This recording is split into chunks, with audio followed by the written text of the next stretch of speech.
Hello and welcome back to the sideboard here at Star City Games Worcester. My name is Ruben Bressler and I am joined by Jared Boettcher. It's Jared Boettcher here. I always make fun of his last name. How you doing? 5-0. 5-0, that's a good start.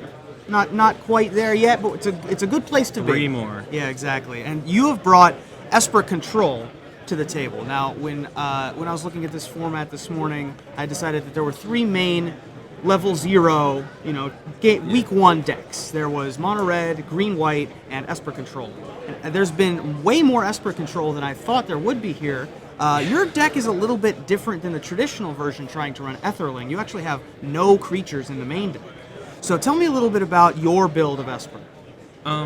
Well, analyzing the format, there's a lot of just powerful creatures, and Ashiok is just insane because none of the creatures can kill her the turn she comes into play in pluses.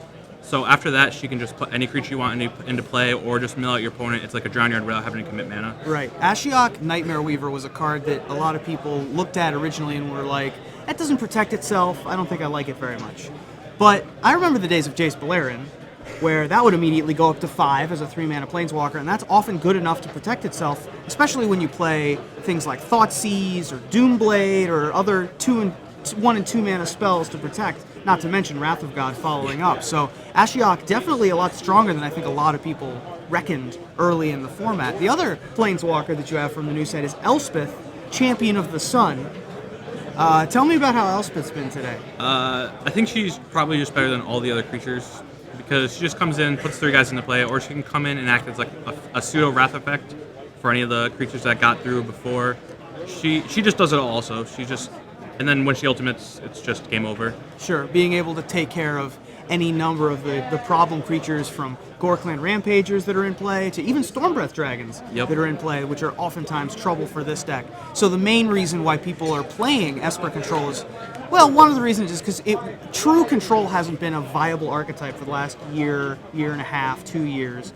Decks like Delver and Blue, White, Red Flash have been the control decks. And people really wanted to get back to that grind them out control style deck, and this definitely does this with how many Planeswalkers total? 9 Planeswalkers. 9 Planeswalkers with Jace, Architect of Thought, Elspeth, and Ashiok all combined to be the main win conditions, and then just a slew of removal and some card draw, Sphinx's Revelation obviously being the all-star there.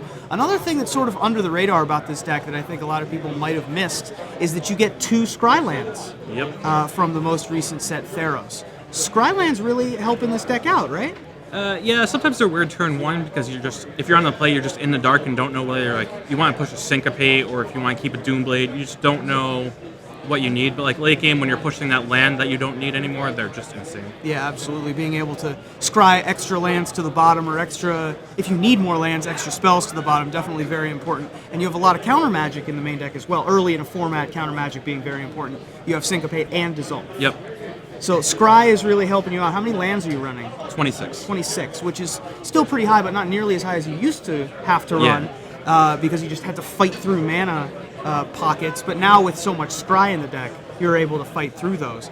The sideboard is a little bit more interesting to me. The only creature in the 75 is multiple format all-star, Yoked Ox. Yoked Ox is this format's, it's the color-shifted Kraken Hatchling. For mono red, mostly? Mostly mono red. It's good against some red-green decks, depending on their build. Again, some green-white decks, depending on their build. It's just so that I can get to the late game, because if I can't get to the late game, I can't win. There's a lot of sideboard cards from the new set in the sideboard here. One card that I think is might be the sideboard card of the tournament because it's good against Esper because it's able to deal with things like Detention Sphere and Elspeth. It's good against the green-white deck because so many of the creatures are white. And it's even good against the mono-red deck because Boros Reckoner is a magic card. Is Glare of Heresy. How has this card been for you today? I want to complain that it's not an instant, but it's just insane as a sorcery. Sure. Yeah, it's not Celestial Purge, as I was talking about with Anthony Lowry earlier, but it's still very good being able to take out some of the biggest heavy hitters in the format. You also have Thoughtseize in the sideboard. Yep. What's that mainly for? Is that for other control matchups? It's for any control, mirror, or matchup, and it's also for the mid-range decks. And depending on the red-green build, I might bring it in against them, because I can't deal with an early Domrine on it sometimes. So if I can turn 1 Thoughtseize and take their Domrine and just slow them down, I'm just way ahead. Yeah, it's also able to steal Stormbreath Dragons at awkward points in the game. Punching holes in the opponent's game plan. The last sideboard card I want to talk about is Last Breath. which is not something that I have seen on anyone's radar, really. What is it? So it's able to exile target creature with power 2 or less. Now, when I think exile a creature power 2 or less, I think Voice of Resurgence. Is that the main reason it's in here? Well, the 2 slots dedicated to Last Breath used to be Pithing Needle because I was scared of Domri and just.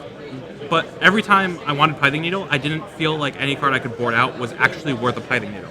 Sure. So then, to make my mono red matchup, my green white matchup, just make those aggro decks more susceptible to my deck. I just figured Last Breath is just a better overall replacement. Now, another thing, you mentioned Pithing Needle, something that Esper used to be really weak to in the main deck was Planeswalkers. Yep. Luckily and happily, Esper you don't have to splash red anymore. You now have Hero's Downfall.